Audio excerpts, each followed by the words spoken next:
We got an 80 on the exam. Not bad. I thought I was about to get a C. I wanted an A, but we got a B, so we'll settle for that. Alright, so how I made my first $10,000 as an 18-year-old. This is sort of hard for a lot of younger people nowadays, just because there's so much things you could spend your money on. And one thing that I was taught as a young kid is you save what you don't spend. So I mean, like, just don't spend your money and you'll save money.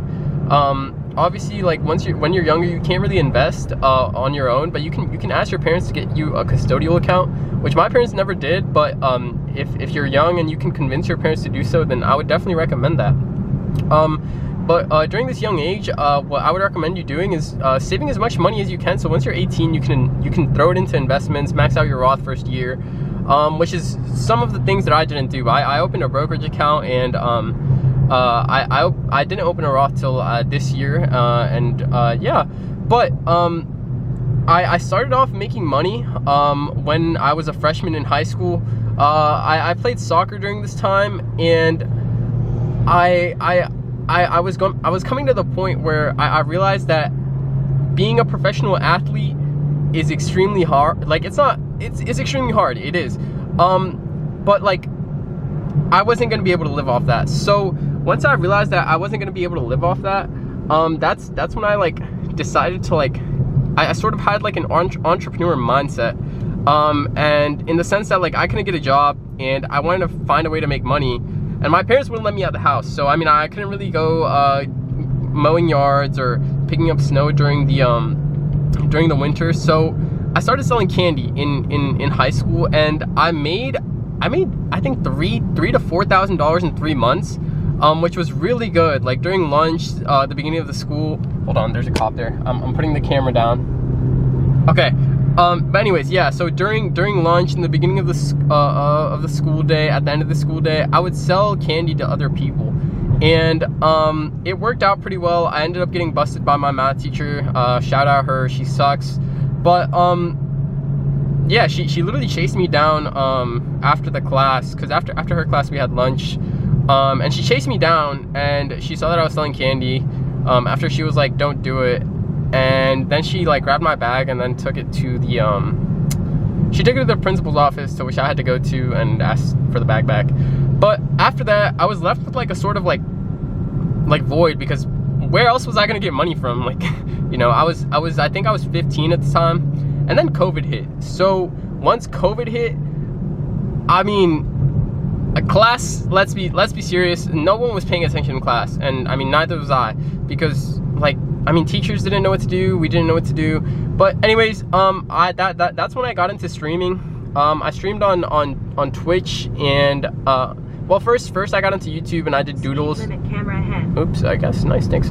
But yeah, I got into doodles and YouTube, and that wasn't working out. So then I begged my dad to get me a PC, and he did. Yes, this is the most like daddy's money thing ever. But I mean, like seriously, I never asked for anything.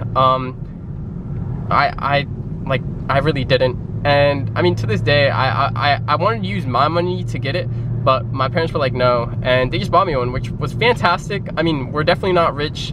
We're definitely on like the lower income side, but that's besides the point. Sorry, it's holy fucking nice ass Porsche, and it's fucking hot. So yeah, I did streaming, and I did it for like 3 to 4 months, I think, and I ended up making about $3,200, which was crazy. And like, for me, I mean, I was rejoicing. My mom still didn't think it was like a full-time thing, which was like cool. And like, I understood too that like once school got back into like place, that I mean, the world would change, and like people would like kind of hop off the Twitch hype, which sort of ended up happening. But I mean, it still is popping up or popping off. And yeah, so like after that, I went back to school. Hold on, I'm trying to remember. Yeah, okay, yeah. So after like going back to school, or no, we didn't go back to school that year.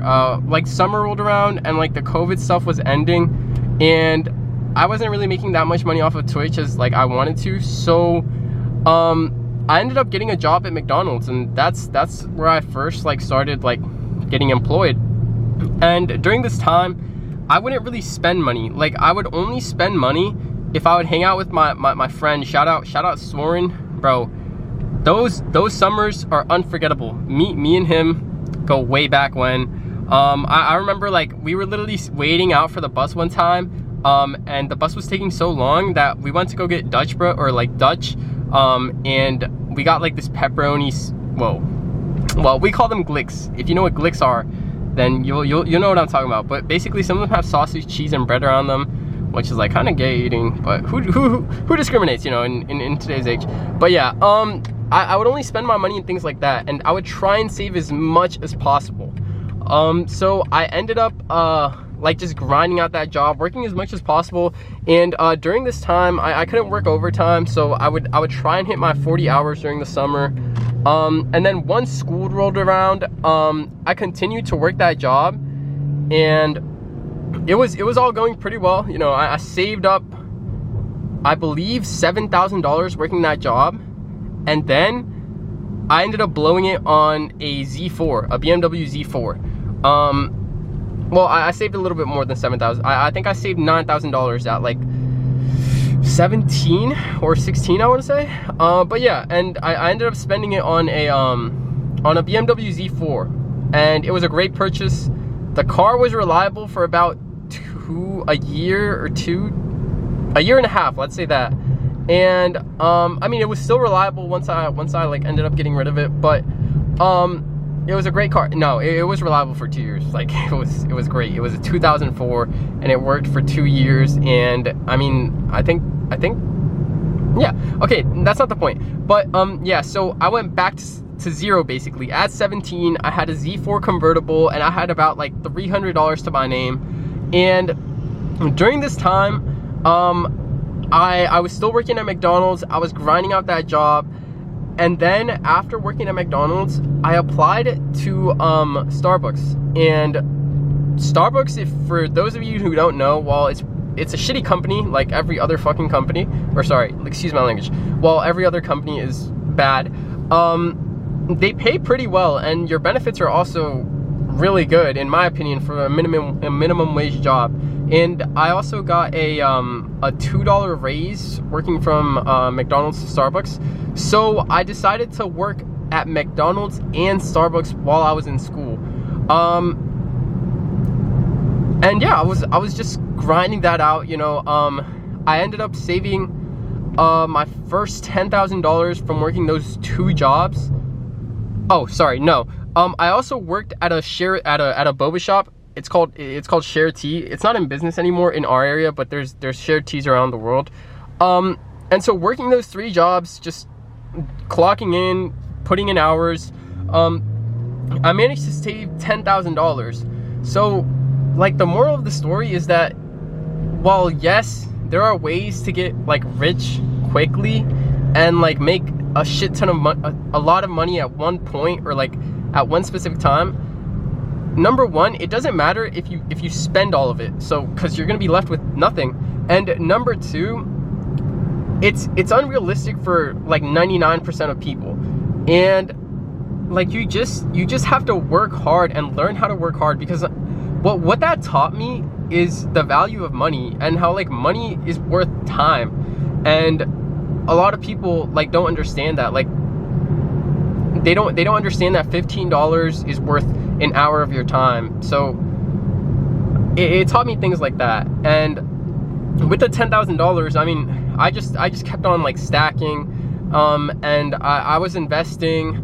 Oh, and that's why it also sort of took me a little bit longer to save $10,000, because I was investing at the same time. So the way I would divide my paycheck is my paycheck would come in, I would divide it in half, and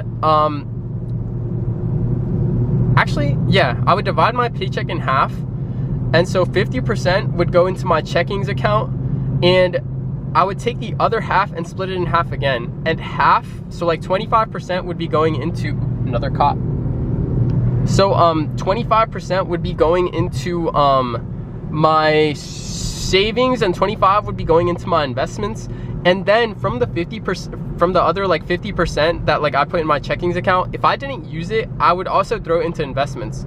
So that's how I like ended up saving $10,000 also, like while investing money. Mind you, I didn't really like try and invest a lot of money, but I'm glad I did at a younger age. So yeah, moral of the story is you got to work hard to like make your first 10,000. It's like the hardest thing. And then they lied. After your 10,000, it gets sort of even harder. Like your next 100,000 is harder. It's easier, but it's not as easy as everyone else says it is.